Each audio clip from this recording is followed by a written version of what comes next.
আসসালামু আলাইকুম। সবাই কেমন আছেন? আশা করি ভালো আছেন।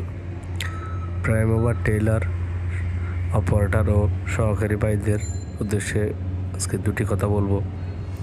চট্টগ্রাম বন্দরে সিগারেট, ম্যাচ, মশার কয়েল এগুলো পাইলে কাঠ ব্লক করে দেয়।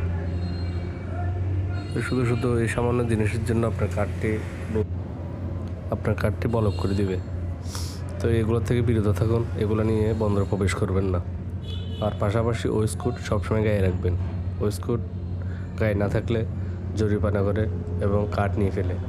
এটা অবশ্যই অনেকে জানেন, অনেকে নাও জানতে পারেন, কারণ আমরা সবসময় বন্দরে থাকি, তো আমরা দেখি এগুলোর হয়রানি কী।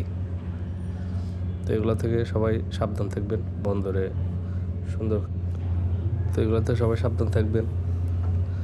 তো ভিডিওটি সবাই শেয়ার করে দিবেন। ধন্যবাদ। সবাই ভালো থাকবেন, সুন্দর করে চলবেন, আস্তে ধীরে গাড়ি চালাবেন, সাবধানে থাকবেন, সাবধানে গাড়ি চালাবেন। আবারও ধন্যবাদ।